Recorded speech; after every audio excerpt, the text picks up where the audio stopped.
64 degrees at 8 o'clock. It's Tuesday, September 11th. Here's what's happening in New York City. An ordinary morning, shattered by war. Plane has crashed In the middle of chaos, thousands will face the challenge of a lifetime. The choices that they make will save or cost lives. Some will change the course of history. In Washington. We didn't think the bunker of the White House was safe. And the towers. They're trying to kill us, boys. So let's go. In the Pentagon. We actually felt the jolt. It felt like a bomb had hit the building. And on the planes. Let's land the sons of bitches. You know, let's land everybody. We're gonna have to ram them. Mark, this is your mom. It's been hijacked by terrorists. Try to overpower these guys if you can. As government faltered and systems failed, I think we're getting hijacked. These were the split-second decisions that nobody expected and nobody prepared for. On the day America became a state of emergency.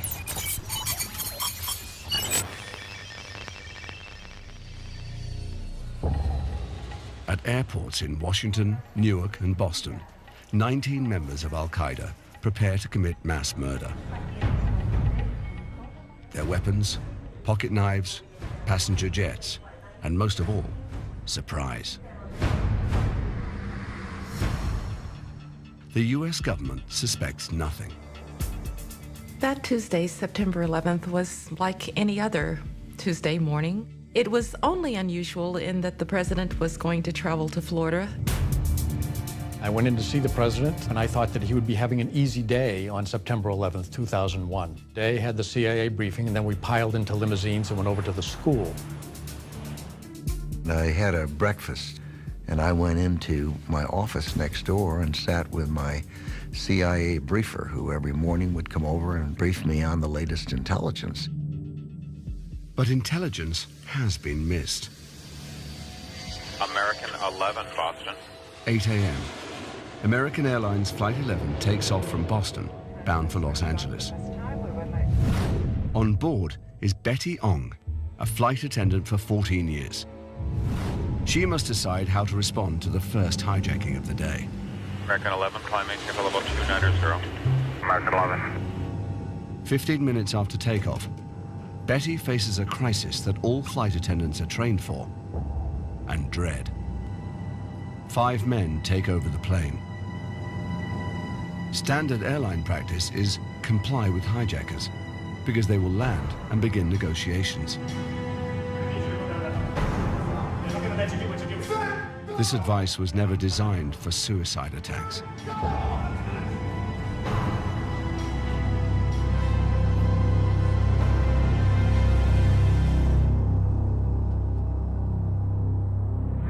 We have some planes. Just stay quiet and you'll be okay. We're heading to the airport. American 11, are you trying to call? Betty Ong can stay quiet or attempt to alert ground crew. The instruction manual says, don't be a hero. She goes against her training and makes the call. Hello? What is your name? Okay, my Ong. I'm number 3 on flight 11. Okay. The cockpit's not answering. Somebody's stabbed in business class. And I think there's mates that we can't breathe. I don't know. I think we're getting hijacked. I'm sure they've declared an emergency. Let me get APC on here. Betty Ong is the first person to warn America of Al-Qaeda's assault. Hijack out of Boston. Right. Her message quickly reaches the FAA in Herndon, Virginia. Squawking hijack? The supervisor said there's a possible hijacking out of Boston. Ben Sliney, National Operations Manager, will have to make critical choices in the middle of the deadliest attack on America since Pearl Harbor. It was crystal clear. The sun was coming up, the sky was blue, and I thought to myself, well, this will be a relatively calm day. American 11, if you're here, Boston Center, ident. An air traffic controller for 25 years, Sliney is in day 1 of a brand new job. American 11, if you're here, Boston Center, ident. He's in charge of all the commercial aircraft in U.S. airspace, over 4,000 of them. We couldn't get a report on exactly where the aircraft was, except that it was southbound. The tag was now drifting or in ghost status, meaning it's not receiving a current signal from the transponder. American 11 changes course. He will not respond to me now at all. And heads for Manhattan. He's turning. Yeah, I turned him 20. Oh, okay. And he's only going to 29. As it descends, Betty Ong helps identify the hijackers. The door won't open. These two passengers were from first class. They were sitting in 2A and B. They are in the cockpit with the pilot. Have you guys called anyone else? No. Somebody's calling medical. American 11, Boston. You're doing a great job. Just stay calm, okay? We are, absolutely. There are 92 people on board and 10,000 gallons of aviation fuel. Ma'am, are you there?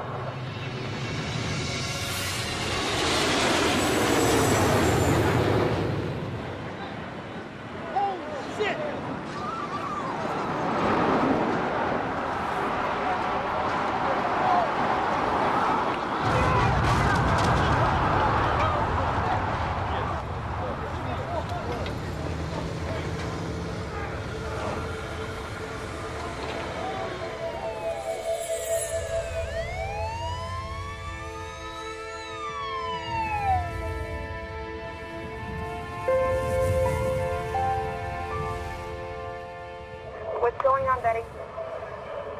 Betty, talk to me. Betty, are you there? Betty? Do you think we lost her? I think we might have lost her. 8:47. Alerted by Betty Ong's call, the Air Force now scrambles 2 fighter planes in Massachusetts. But we don't know. Let's get them over Manhattan. At least we got some kind of play. They fly directly towards New York City, 15 minutes away. But another hijacked plane, United 175, is closing in. And the US military knows nothing about it. Breaking news now on 1010 Wins. This just in, the plane has crashed into the World Trade Center. All right, Pat, we are just currently getting a look at and there's a fire in the building right now. I can hear from the fire that there's a lot of fire personnel and police personnel over there. We felt the explosion and felt the building rock. Kelly Ryer. With no emergency training, he'll make split-second decisions on which lives depend. We just did a 180 and looked out my window and saw a huge fireball. Ryer's office is high in the undamaged South Tower. Just yards from the impact, he sees right inside the other building. You could see people blinded by the smoke and the fire and the explosion just walking to the edge and falling out of the building. And the first time that I saw that, my stomach just dropped immediately.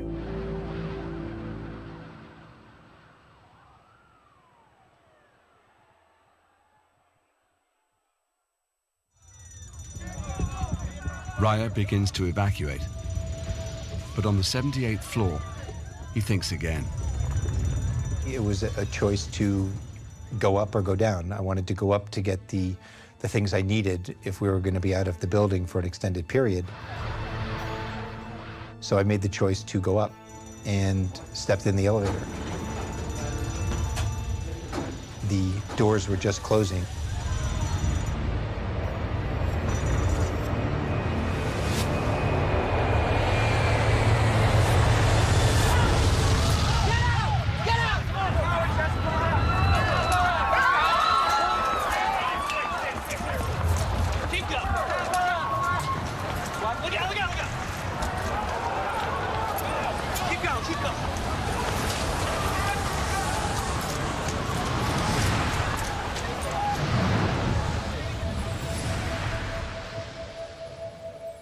The first thing I thought of was whatever happened in that other building just happened in this building.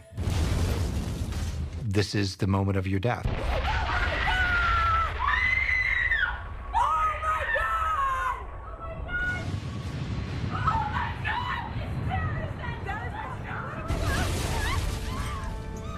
The elevator exploded.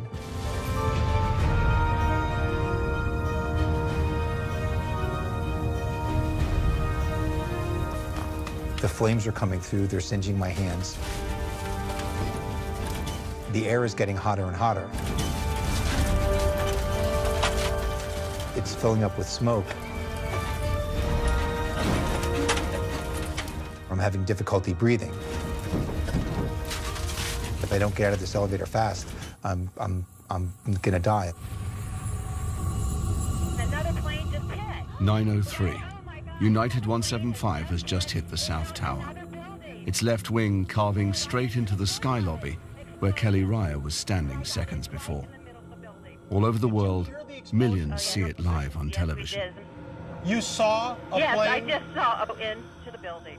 I and my entire staff watched United 175 crash into the World Trade Center. Wait a minute, a plane hit the World Trade Center. It was clear to me at that point that we were under attack. Plane just hit the World Trade Center? Yeah.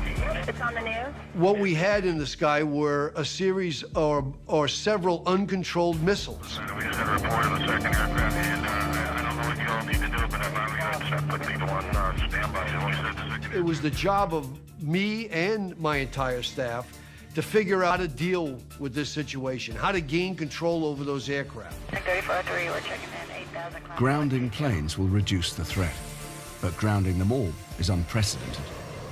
Ben Sliney makes his first big decision of the morning. I ordered a national ground stop, meaning that no aircraft in the nation could take off.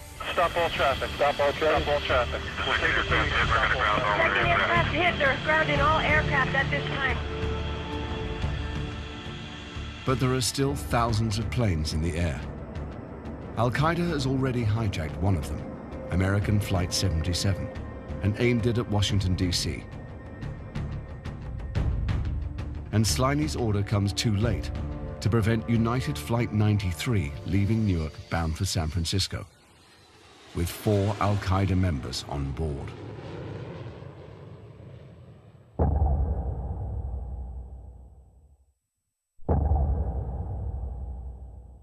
Good morning, and it is not a good morning in New York City. A major disaster, a plane crash.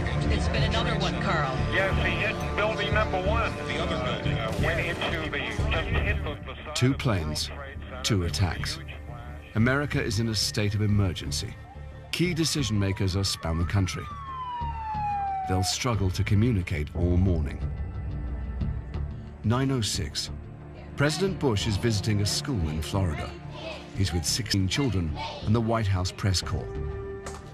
All he knows so far is that a light aircraft has hit the North Tower of the World Trade Center. Behind the scenes, his chief of staff, Andrew Card, gets a phone call. I was told that the second plane had hit the tower. I thought this was very, very serious. Card is Bush's right-hand man. 9/11 will be the biggest day of both their lives.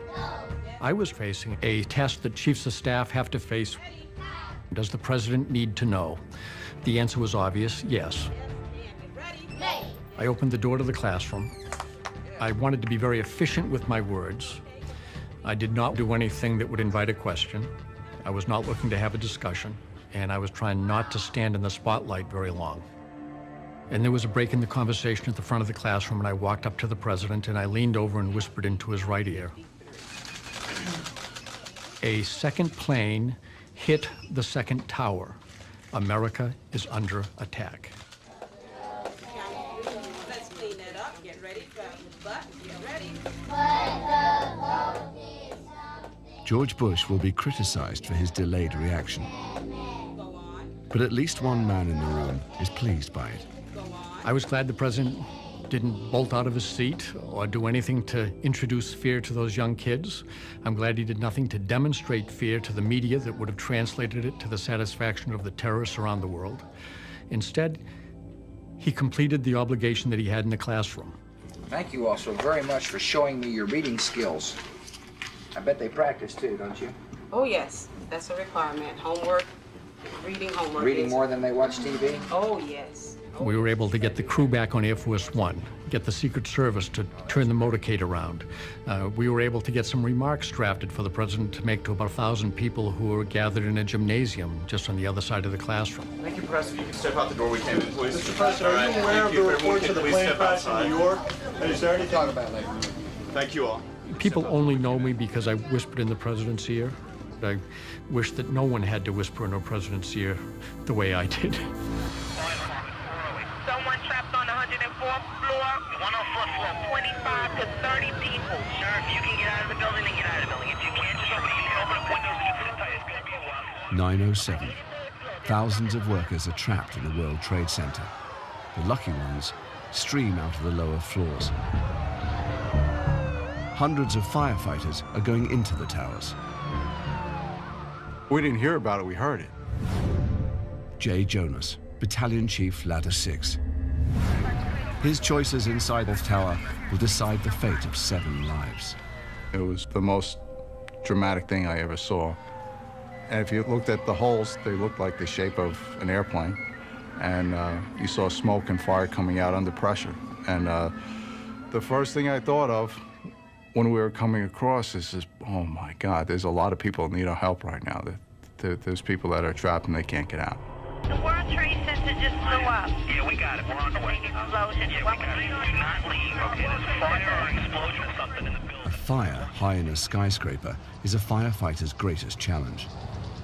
Lifts are out of action, phone lines are broken, stairwells are filled with smoke and debris. There was one fireman that walked into that building and thought that this was a routine operation. One of them looked up and said, "We may not live through today."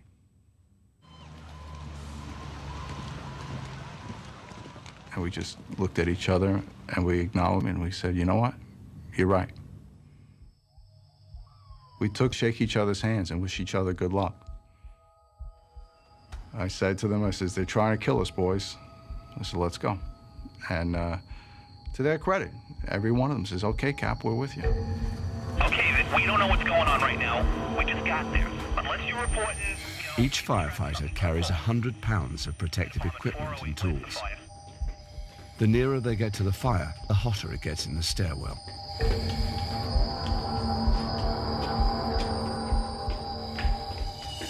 I figured if we took the floors 10 floors at a time, 10 floors, catch your breath, get a drink, do 10 more. And we would keep repeating that, and I felt that they would have a little energy once they got to the 80th floor. President Bush is now speaking about the situation here in New York City at the World Trade Center. We're trying to bring you his comments. Down the floor. Today, we've had a national tragedy. 2 airplanes have crashed into the World Trade Center in an apparent terrorist attack on our country. Terrorism against our nation will not stand. And now, if you join me in a moment of silence.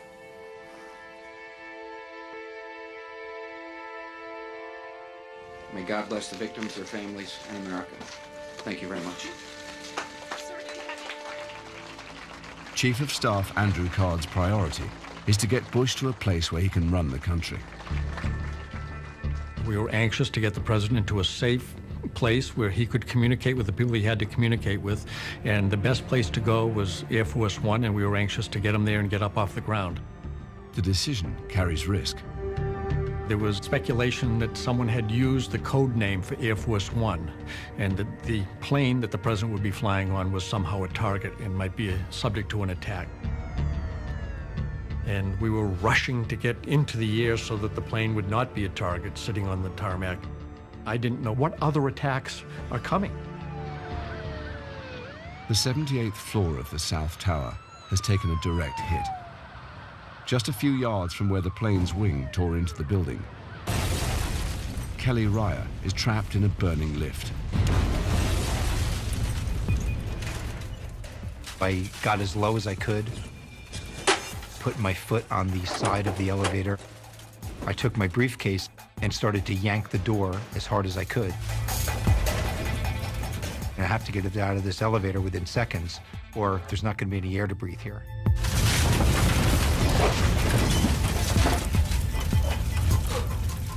gap was probably maybe 18 inches wide, but it was enough to wriggle my body through.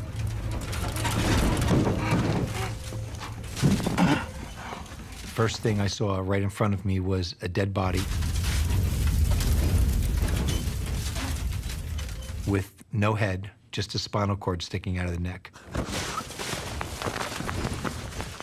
As I crawled out of the alcove into the main sky lobby, that's when the real destruction became evident, because what was a sky lobby teeming with people sort of making decisions to go up or down or wait for friends was a wasteland.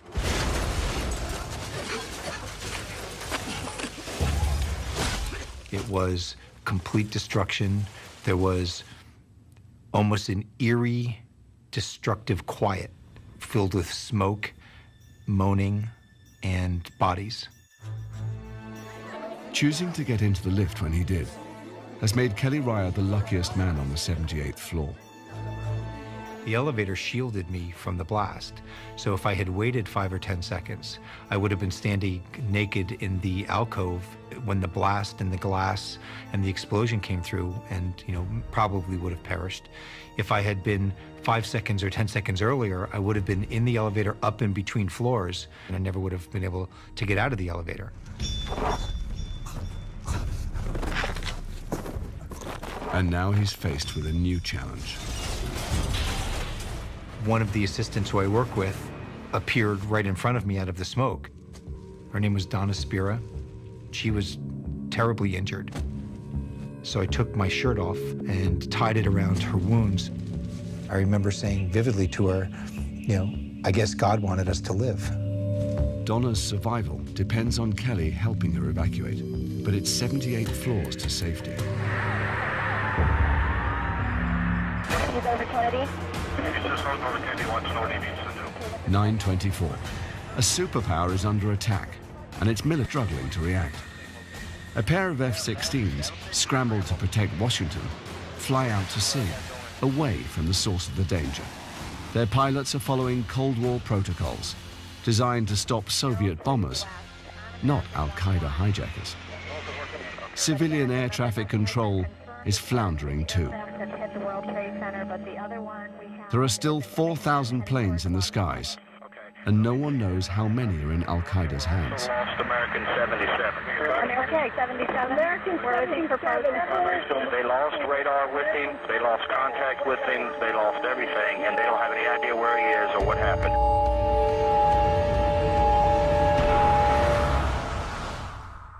The hijackers aimed Flight 77 at the heart of the US government. We had no idea where it was safe and where it wasn't. Condoleezza Rice, National Security Advisor, responsible for the continuity of government in a crisis. The White House is an obvious target, and Rice is inside it. The president got on the phone and he said, "I'm coming back." I said, "You cannot come back here. The United States of America is under attack. You have to go to safety. We don't know what is going on here." And he said, "I'm coming back." I said, "You can't." Going into Washington? It could be a third aircraft going on to Washington and headed towards Washington. I said to him in a raised voice, and I had never raised my voice to the president before, I said, "You cannot come back here." I hung up. The president was quite annoyed with me, to say the least. Arguments about the best location for Bush will rage for hours. In the end, the Secret Service will decide.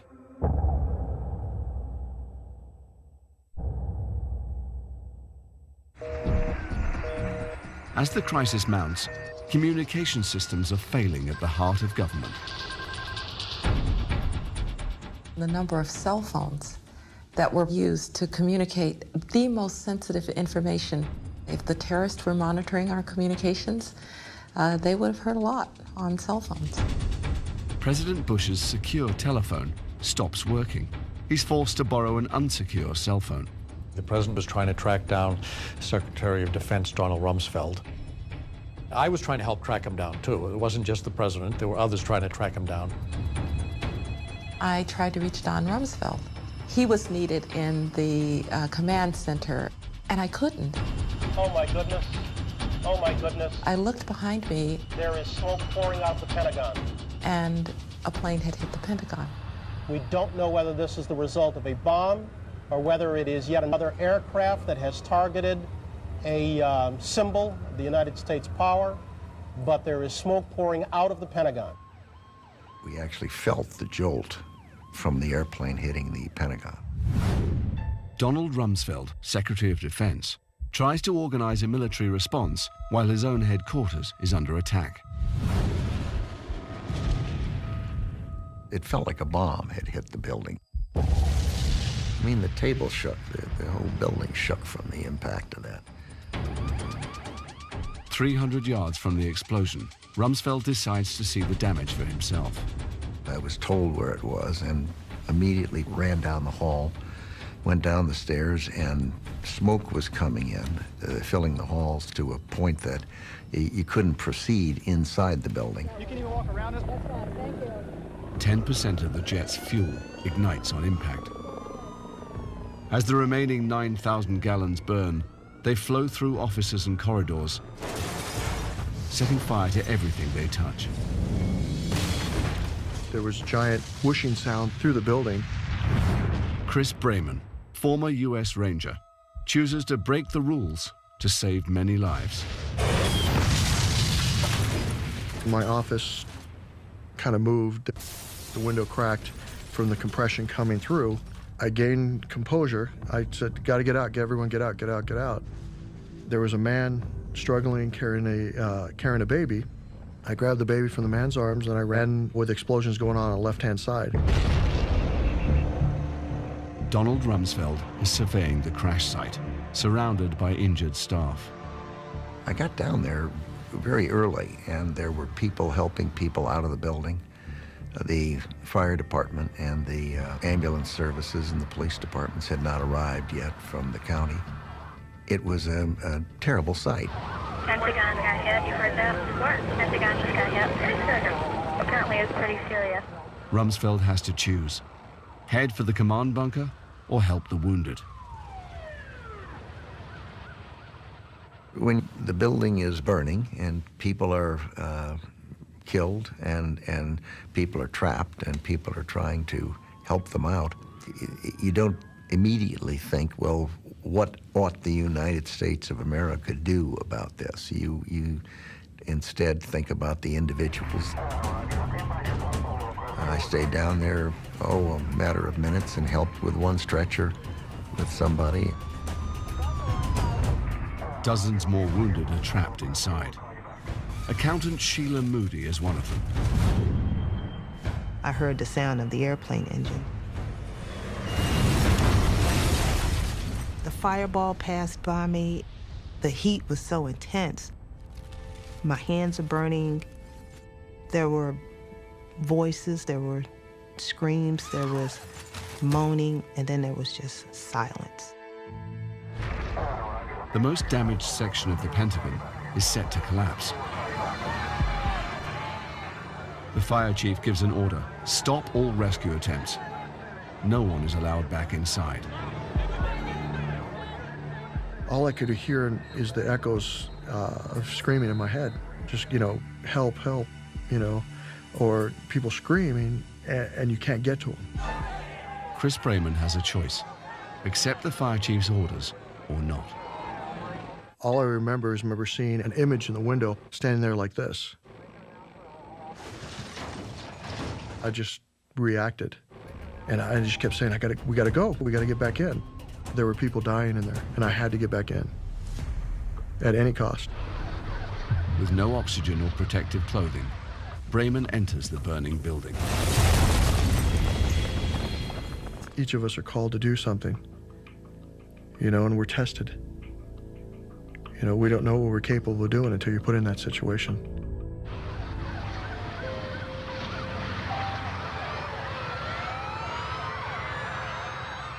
"9:40. The World Trade Center and the Pentagon are already in flames. Where next? Millions look to the skies and the government. With the president in Florida, National Security Advisor Condoleezza Rice must try and stop the chaos spiraling out of control. When the second plane went in, I knew it was a terrorist attack. When the plane went into the Pentagon, I thought it might be all-out attacks all over Washington, all over the United States. The Secret Service came in and they said, "You have got to go to the bunker." I remember just being driven along, almost propelled along. We had no idea where it was safe and where it wasn't. We didn't think the bunker of the White House was safe at that point. 100 feet below ground, Rice joins Vice President Dick Cheney and other senior officials, all struggling to understand the scale of the crisis. Norm Mineta, the transportation secretary, was tracking tail numbers of aircraft on a yellow pad. He's calling out, he's saying, what happened to 671? What happened to 123?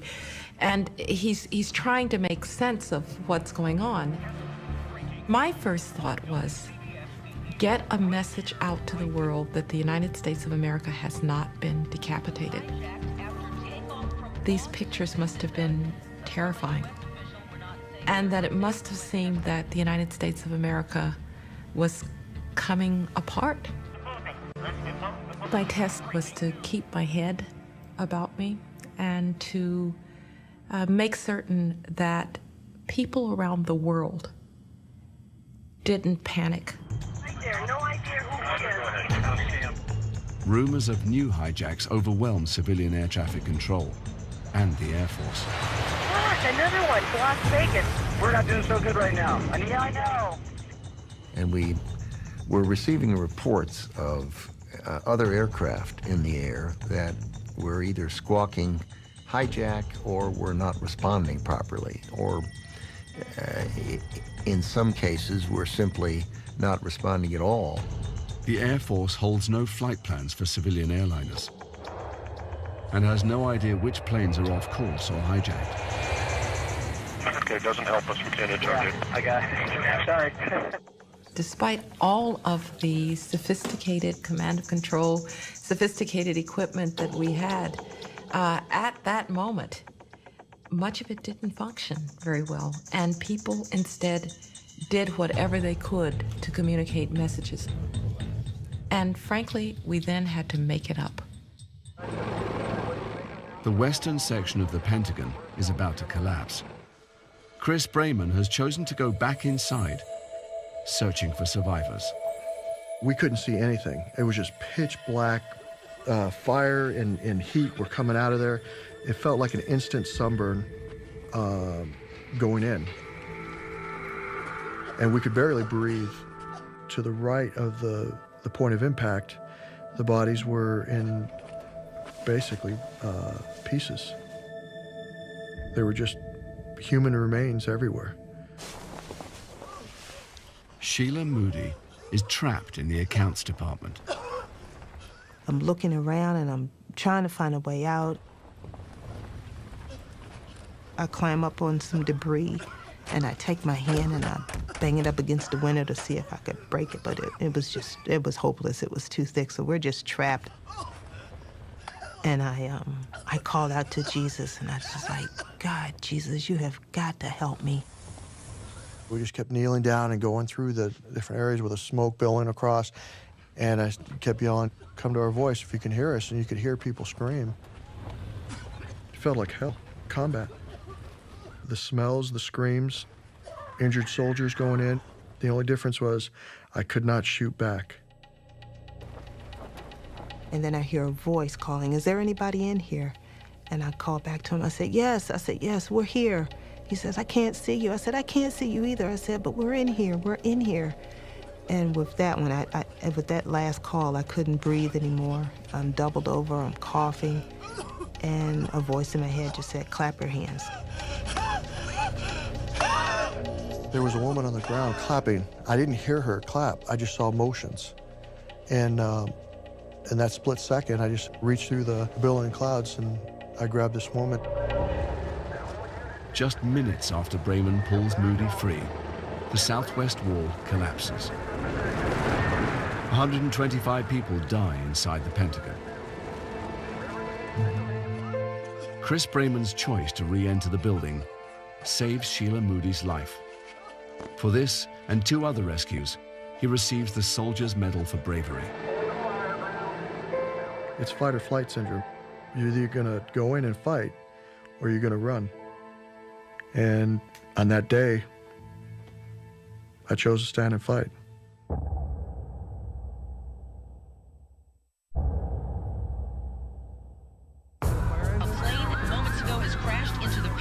Washington, and now they are evacuating the West Wing of the White House. 9:45. Staff have been leaving the White House since 9:20. After the attack on the Pentagon, they're told to run. Within the hour, the UN building in New York and the Sears Tower in Chicago are also deserted, and all of Lower Manhattan is evacuating. But below the White House's East Wing, a World War II-era bunker is packed with top officials. There were so many people in the bunker that the oxygen levels started dropping. And the Secret Service came in and said, we've got to get some people out of here. They literally went around telling people that they were essential and they had to leave. Condoleezza Rice and Vice President Cheney remain, struggling to maintain some structure in government. The Commander-in-Chief is still in Florida, on board Air Force One, accompanied by Chief of Staff Andrew Card. The plane, it started to roll down the runway up at a very high speed and a very steep incline. It flew in a serpentine way while we were waiting for some fighter jets to catch up with us and also trying to decide where to go. The President was anxious to get back to Washington, D.C. The Secret Service was appropriately concerned and said, we can't go there, we don't know what's happening. And I was kind of caught in the middle, negotiating between the President and the Secret Service and trying to discover what a good place to go would be. With the highest authority in limbo, others must take responsibility for the big decisions. Joe Cooper, Boston Center. We have a hijacked aircraft headed towards the New York metro area. Air traffic control is still being swamped by unreliable information. Trying to figure out, A, what exactly was going on, and B, what to do about it. Ben Sliney is in charge of all 4,300 civilian aircraft flying over America. Any one of them could now have an Al-Qaeda pilot.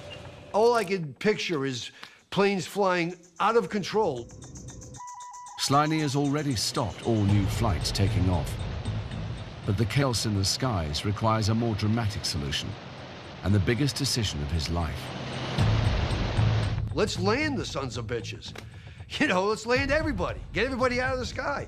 Sort of like separating the wheat from the chaff. If I land everyone who takes the orders and lands, then what's left is are the bad guys. But I had no historical precedent for that. Landing hundreds of planes at unfamiliar airports is dangerous and hugely expensive. It would displace thousands of people. It would force the airlines to spend enormous amounts of money. All of that was in my mind, but it was a necessary order and I was going to do it. On a day, swiftly and safely. I'm a person that analyzes what I've done, and I want to make sure that I did everything that I could do given the information that I had. I believe I did that. If I have one regret, it's that I did not order it sooner than I did. But one flight pays no attention to Sliney's orders.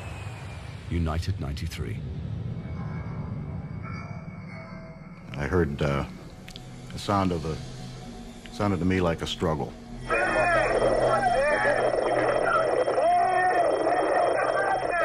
But it was so garbled, nobody knew for sure what it was. John Worth, air traffic controller in Ohio, the first to discover what America is dreading, another hijacking.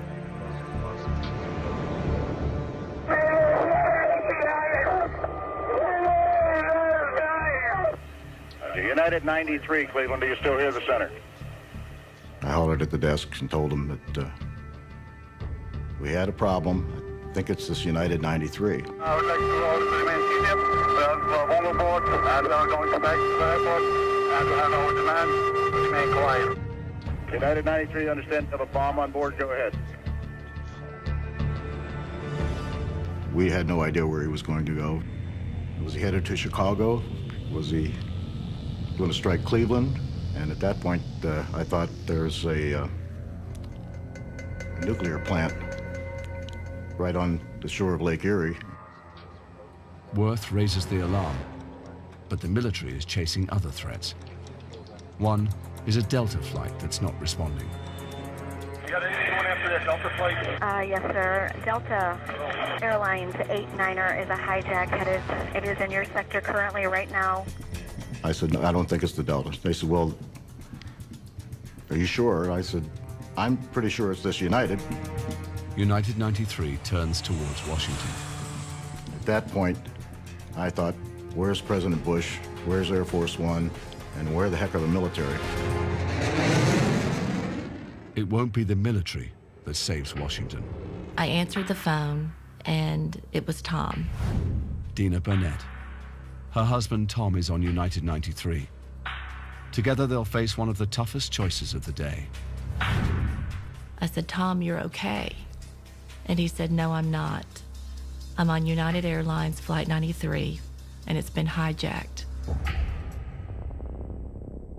I felt this incredible panic inside of me. He said, I need you to call the authorities. I'll call you back. My first thought was, who do you call for a hijacking? Standing in the middle of a suburban kitchen, Dina may only have minutes to prevent another attack. I called 911. I was connected to the 911 operator. She connected me to the police department. They transferred me to the sheriff's department. The sheriff's department transferred me back to the police department. And they passed me on to the FBI. We have any Pentagon just got hit. Delta CNN. I kept trying to explain to them that this was not one of the airplanes that had already hit the World Trade Center. Sitting next to Tom is Mark Bingham. His mother also gets a call from the plane. He didn't seem particularly upset, but as a flight attendant, I realized that Mark and his seatmates were in very grave danger. Alice Hoagland. By the time her son calls her, she has information that can help protect Washington. We knew that it was a race against time, and if there was going to be a difference made in that situation, it was going to be by the people who were on that flight. As I was talking to the FBI agent, Tom called in a second time, and I clicked over, and I immediately told him about the World Trade Center. Telling Tom about the other attacks means that Dina gives Flight 93 something the earlier planes never had, proof that the hijackers are lying. And then he said, oh my God, it's a suicide mission.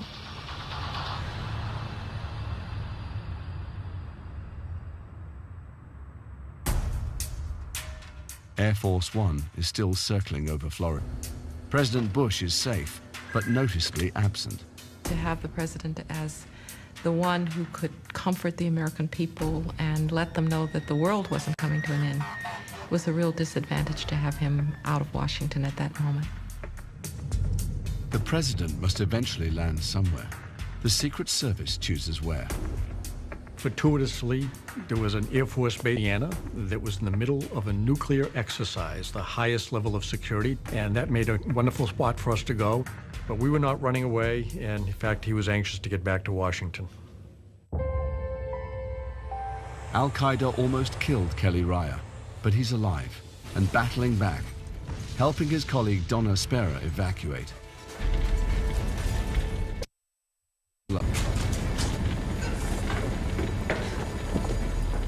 As the smoke cleared, we could see that there were a group of people by us very quickly screaming that you can't go down, you can't go down, you need to go up. Raya has to choose. Return to the devastated sky lobby with the others, or press on towards an exit they say is blocked. I was not going to go up. Fire goes up. I wasn't going up. They descend for 38 stories. All the way down, they pass more people going up. At the 40th floor, Raya understands why.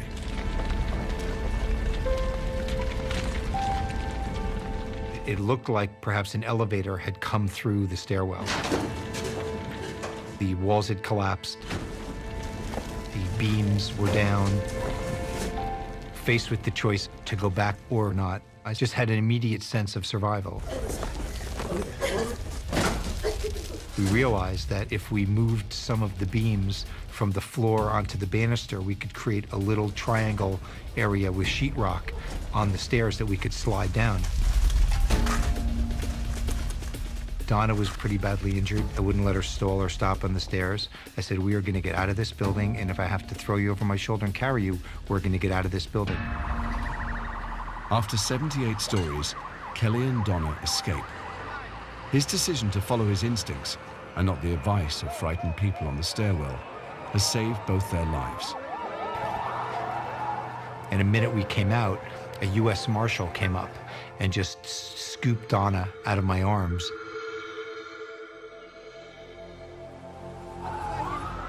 At that point, I was, elated that I was out of the building, that feeling of I've survived. Al-Qaeda's attack on America triggers Cold War protocols. The US military raises its defense readiness condition to DEFCON 3. It's only been higher during the Cuban Missile Crisis. I knew that our forces were going up on alert, our military forces. And I had been schooled and taught about the spiral of alerts. American military forces alert, Russian forces alert, we alert, they alert.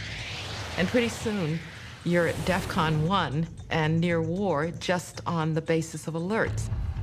With the president somewhere over Louisiana, Rice decides to pick up the hotline to the Kremlin herself. So I called President Putin and I said, Mr. President, our forces will be going up on alert. He said, I know, we've seen them.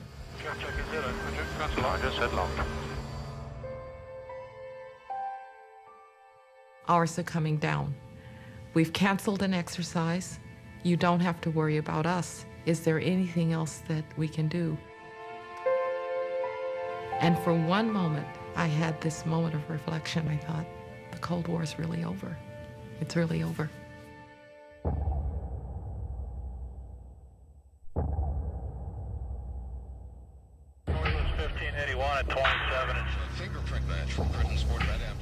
Three planes, 3 teams of hijackers, 3 disasters. How many more? Hundreds of aircraft laden with passengers and jet fuel are still in the air. Rumors of more hijackings continue. America's leaders face a terrible dilemma. 1, 2, 3, 4, possibly 5. Have you asked the question what you're going to do if we actually find this guy? Are we going to shoot him down if they got passengers on board? Have they talked about that? Only the president can give the order to shoot down a civilian aircraft. It's never been done in US history. Bush is on the line to the White House bunker. The vice president and I were standing side to side, and he was on the phone, and I could hear his side of the conversation. And he was asking the president what he should tell the Pentagon to do if the plane was not responding properly. And I remember mouthing to myself, I don't even know if it was audible to the vice president, we'll have to shoot it down. We'll have to shoot it down. Chief of Staff Andrew Card is with Bush on Air Force One. The president was asked about authorizing a pilot to shoot down a commercial jetliner. And he said, I was an Air National Guard pilot. And I can't imagine getting in a plane and taking off and then being given an order to shoot down a commercial plane. Bush has misgivings, but makes his decision. He got the order from the president, and it was passed on to the Pentagon that, in fact, that would be our action. Vice President has cleared. Vice President has cleared us to intercept track. Shoot them down if they do not respond first. We all knew that we were under attack. I didn't know if there were other airplanes coming in. I just needed to get airborne as soon as possible. Mark Sasseville, F-16 pilot, ordered into the air to defend Washington. My brain was on hyperdrive. I could feel the adrenaline pumping through. Yeah, he's holding over at Kennedy waiting for directions. Stand by just a second. Mark Sasseville is ready to fight, but his F-16 is only prepared for a training mission.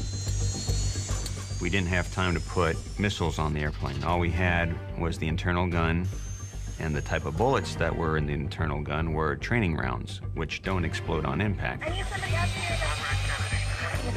It was more important for us to get airplanes in the air immediately than it was to wait for all those missiles to get loaded on the airplanes. Mode 313 0. Well, they're probably not squawking anything anyway. I mean, obviously these guys are in the cockpit. These guys are smart. Yeah, they knew exactly what they wanted to do. Sasseville knows that if he finds a rogue plane, he will face some very tough choices. And without missiles, the only way for me to actually bring the airplane down would have been to use one of my own wings to drive past it as quickly as possible and see if I could basically saw it off, essentially ramming the airliner. Mark Sasseville never gets the chance to put his courage to the test, because all morning the Air Force fails to locate any hijacked planes. Like everyone else in the country, I, at that time, had every confidence that our military was just up to handling anything. But the sad fact is that the disconnect in the communication was just too bad. They use a radar system, but it's not the same radar system that we use. They're based on latitudes and longitudes. We use degree distance from navigational aids. 9:50. Undetected by the military, United 93 is closing in on Washington, flying low and fast. The only people who can stop it are its hijacked passengers and crew. Tom Burnett calls his wife Dina again. He told me he was putting a plan together to take back the airplane. And I asked who was helping him. He said there's a group of us. I told him to sit down, be quiet, and not draw attention to himself. He scolded me for even having told him that. He told me that the hijackers were talking about crashing their plane into the ground. And he said, we can't let them do that. We're going to do something. And I remember thinking, he's right. He's right, they have to do something. Sitting next to Tom is Mark Bingham, Alice Hoagland's son. He called her earlier, but was cut off. After we were disconnected, I was pretty desperate. And we stood around in the kitchen trying to figure out what to do. And I was very grateful when my brother suggested, call him back on his cell phone and tell him that it's a terrorist attack.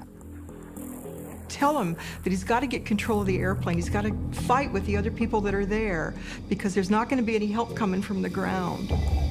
Mark, this is your mom. It's 10:54 a.m. The news is that it's been hijacked by terrorists. They are planning to probably use the plane as a target to hit some site on the ground. Try to overpower these guys if you can. I love you, sweetie. Bye. Ground troops like these do what the US military can't.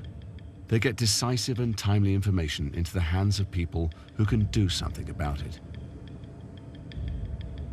When he told me that they were waiting until they were over a rural area to take back the plane, it hit me that this may not go well,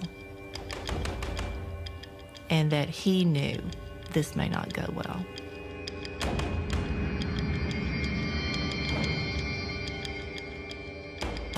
I could hear the hum of the engines in the background, and just before he hung up, one more time, he said, we're going to do something.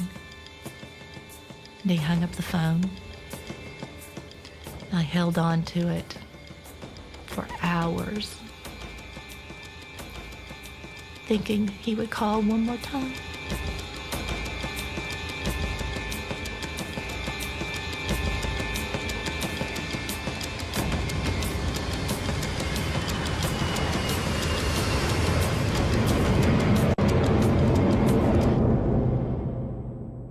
United 93, Cleveland, do you still hear the center?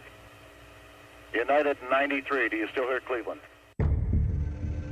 The decision to launch a fight back has prevented another attack on Washington.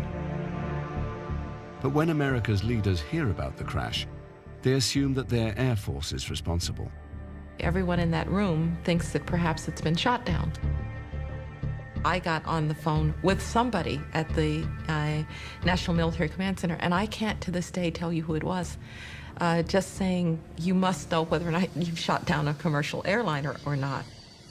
That was just a horrible thought. United 93, have you got information on that yet? Yeah, he's down. He's down? Yes. I hate to sound callous saying this, but I think everybody in the FAA, when we heard that he crashed, when we knew where he crashed, we felt relief because he did not hit a major population center. The other guys that fought were able to do what the military and the airlines were not able to accomplish. They became the first line of defense against terrorism on that day. As I've reflected now on what the passengers and crew of Flight 93 did, first of all, there's a sense of personal gratitude that they may well have saved my life, me, personally. I also think of what they did for the country, because had another plane hit the White House or the Capitol, I just don't think we had much more capacity to absorb greater shock than we already had.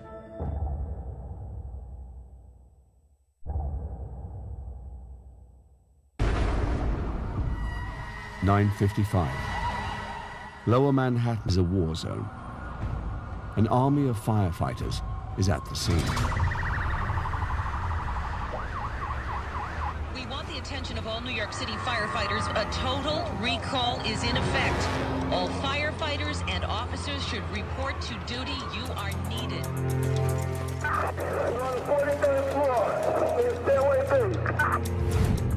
Oreo Palmer, Deputy Chief of Battalion 7, puts his life on the line gathering intelligence for his men. Palmer scouts the South Tower, radioing his commander on the ground.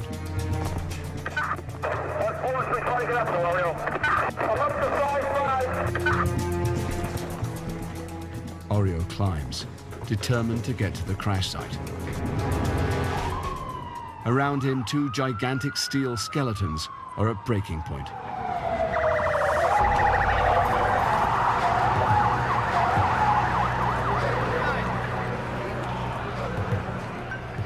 The initial impact severed load-bearing columns. These stairway walls have been compromised on 73 and 74, so be careful. Officers and lift shafts are still ablaze. As I come, I saw the pockets of fire.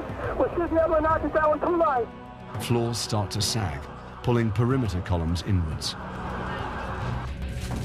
When you go to that 78th floor, it's numerous 1045 coal lines. So much advantage there, there's 2 engines up here. Oreo Palmer makes it to the 78th floor. No other firefighter is known to have got so high. We're about the stairs going up to 79. Okay.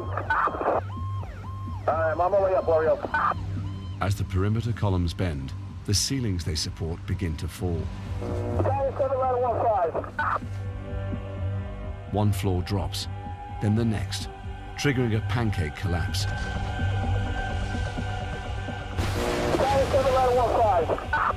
And all of a sudden somebody said, "Oh my God." We were all kind of silent and aghast.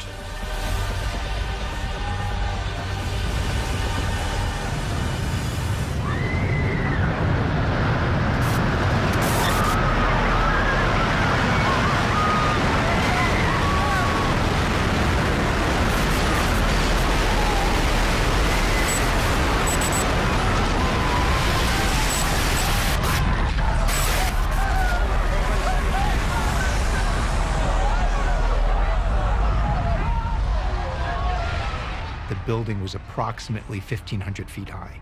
The first thing I thought of was, am I 1,500 feet away from the base of that building? And if not, run.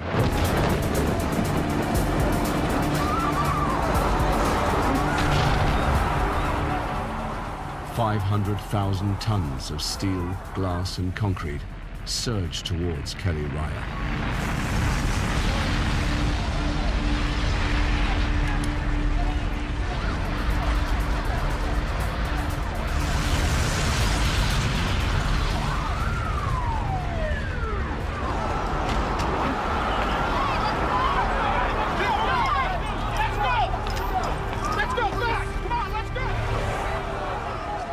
Behind me, you could just feel this wave of air, and this massive hurricane cloud of debris just washes over you. And so I wedged myself in between the sidewalk and the cement wall with my face in my hands, breathing in dust particles. This gook is forming in your nose and your throat and in your mouth.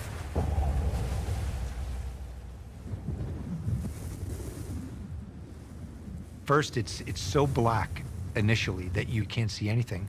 And all of a sudden, what was black turned to a darker gray, then to a gray, then, realizing, I'm alive. Again.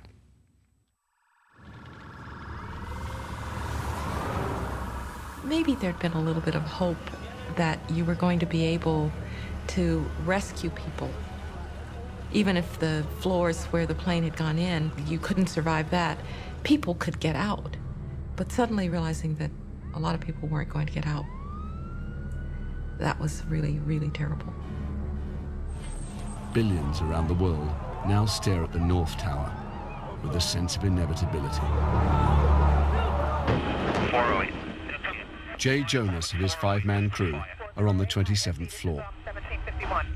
And every fiber in my being was screaming, get out of this building. Go, get out. I just looked at my guys and said, all right, guys, if that one can go, this one can go. It's time for us to get out of here. But on the 20th floor, they pause. Someone needs help. We saw a woman. She looked like she was in distress. Josephine Harris has made it down from the 73rd floor. Injured, exhausted. Her life is now in Jay Jonas's hands. My legs are not working. They just weren't working. My legs were tired. I was tired. Tommy Falco turned around to me and looked at me and says, hey, Cap, what do you want to do with her? I knew what kind of danger we were in. Whatever's going to slow us down is going to bring us closer to a fatal decision. And I just said, oh, all right, bring her with us. We'll do the best we can. Lower Manhattan's completely enveloped in smoke, and the simple goal of anyone down there is to get to safety. As we're getting closer, I'm starting to get more and more encouraged. Once we got to the 10th floor, I felt pretty good. And then, once we got into the single digits, I'm like, okay, maybe this building isn't going to collapse. On the 4th floor, Josephine gives up. I was tired. I felt like I was slowing them down. And somewhere along in there, I said to them, just leave me, leave me. Oh, we were a little frustrated. We were under extreme stress that, we're getting out of here and we're bringing you with us. And she's yelling at us to leave her. Let's go. We gotta go. I looked at her and we couldn't leave her. Jonas decides to carry Josephine in a chair. He just needs to find one. The adrenaline is just pumping away in your system. Look for the chair, find the chair, because it's going to get us out of here quicker. In one of the biggest office buildings in the world, Jonas has broken into a machine room. There are no chairs. Something just told me, I said, you know what? This isn't working out. You're just going to have to drag her down the stairs. they are out of time.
My first indication of it was I felt the building move a little bit, or actually kind of had waves in it, like a ripple effect, like waves on a lake. It's like being in the middle of an earthquake and a tornado at the same time. As the building's collapsing, it's compressing the air, and it's creating very strong gusty winds. You know, this loud screeching sound. And inside this wind is debris, and we're getting pelted with debris as this collapse is getting closer and closer. And the closer it's getting, the louder it's getting. And the vibration is so intense that we're bouncing off the floor. It was like boom, boom, boom, boom, boom, boom. Boom, boom, boom. And that noise was getting closer. I'm thinking, I can't believe I'm gonna die right here. That this is where it ends. 2,605 people die in and around the World Trade Center, including 411 emergency workers. Their comrades scour the site.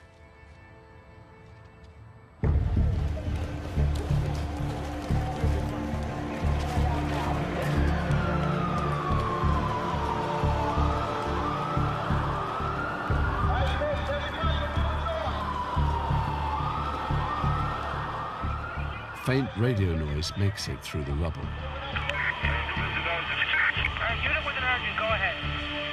So we got numerous people trapped here for the previous collapse. Are you pinned in a piece of apparatus? I was, that's all. All right, we're going to get some members over there to assist you. You have help on the way. You received that? There is help on the way. All right, person transmitting to Mayday. I said, Mayday, Mayday, Mayday. This is ladder 6. We're trapped in the B stairway. Eventually, I got a response. Person transmitting to Mayday. Where are you, Jay? Rescue 3 to ladder 6. Captain Jay Jonas. This is Cliff. I'm coming to get you, brother. I'm coming to get you. By choosing to slow down and help Josephine Harris, Jay Jonas put himself and his men into the one place in the stairwell where they might survive. Inside a tiny pocket that formed under a reinforced concrete ceiling.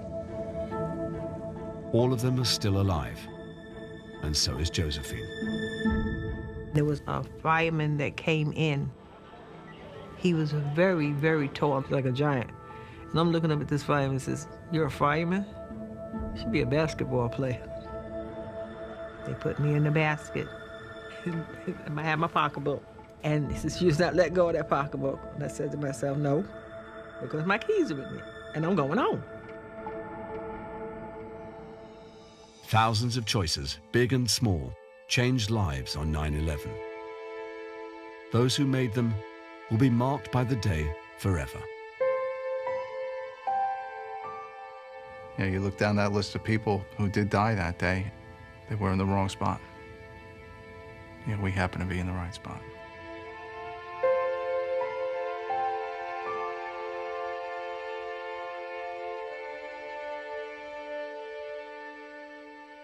My calendar for that day, I've since retrieved. And there were lots of things on it. And my secretary, when it happened, just put a large X through it and said, America attacked 9/11. And that said it all. Nothing else that we were going to do that day, nothing else that we were going to do after that day was ever the same.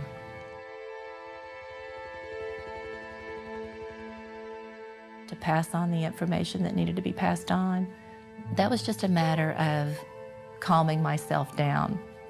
It wasn't the lifetime test that I'm being given as a mother. Raising my 3 children without their father, that's the one that's difficult.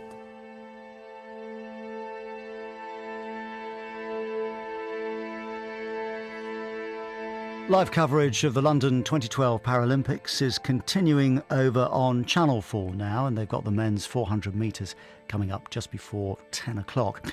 Coming up next here on More 4, military and air traffic control conversations that took place on the morning of 9/11, revealing shock and confusion in the lost tapes.